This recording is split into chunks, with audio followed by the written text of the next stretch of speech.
Hal Needham. It is typical. Hal Needham has a high threshold. I'll tell you something else that happened. You're going to tell me another one? Yeah, no, not another bad. Oh, that's a good one. We were together, and I, as usual, either didn't come home or did come home or whatever. And on this particular night, I don't know why, I came home at about 3 in the morning.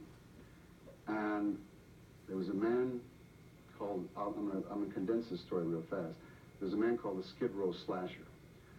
Who had killed... Oh, I had forgotten. They think about 23 people, you know, cut them and stuff.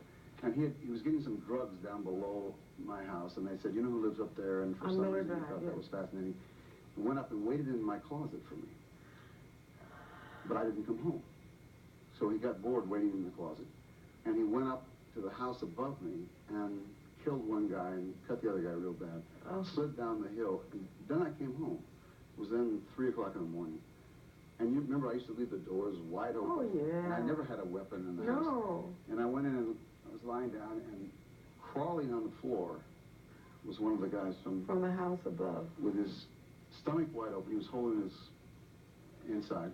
And I looked down, and he couldn't talk, and I jumped up, and there wasn't 911 in those days, but whatever the equivalent was, and I looked out the door, and standing about 15 feet from me was a Skid Row Slasher with a machete, a Clint Eastwood hat, and a serape.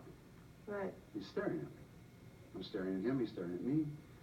I closed the door, and then I looked for a weapon. You know, I tried a knife, a bottle, or whatever. And he slowly, it was a great acting lesson, because he slowly walked across and disappeared. Helicopters came and cops came, and oh, I know that. What they found out was the reason they knew it was him was because every time he had murdered somebody, he had taken their shoes, which only these 2 cops, played by Walter Matthau and Peter Falk, he took their shoes and pointed them at the head. And only they knew that. The press didn't know about it.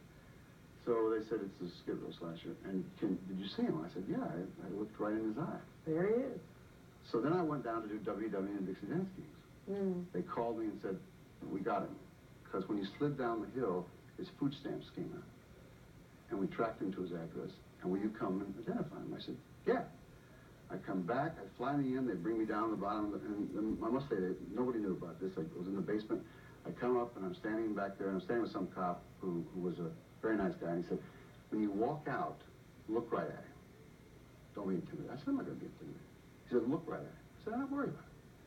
So I came out, and I looked right at him, and he looked like O.J. Simpson would read for it and be too much of a fairy. The guy was, I mean, his neck was big, and he lifted weights. He'd been in prison about 23 years of his life, and he did nothing but lift weights. So I sat down in the chair, and I'm looking at him, and he's looking at me, and he's smiling. So I smile back at him, and the public defender gets up, and he says, do you know who this is? And I said, he said, how do you know who that is? I said, because I saw him. And he had my clothes on. He said, what do you mean your clothes? I said, well, that was my serape that Clint Eastwood gave me, from The Good, the Bad, and the Ugly. That's right. And I said, I recognize it. And I said, there's a clean slip inside, if you look.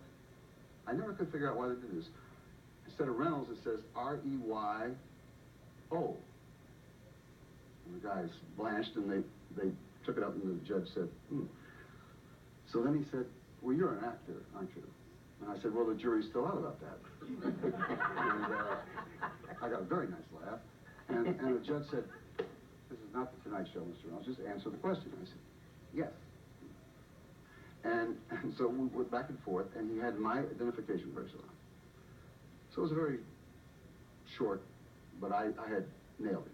Significant. As I got up, as I'm walking by him, I look, and as he's looking at me, he's writing. But he's not looking down, he's looking at me and writing. And as I came behind him, I looked over his shoulder, and it said, probably about 125 times, kill Burt Reynolds, kill Burt Reynolds, kill Burt Reynolds, kill Burt Reynolds. But they put him away forever and ever, ever, ever, ever, he's right next to Sir Hands for Him. He will never. I know when this guy, you know, plucks his eyebrows.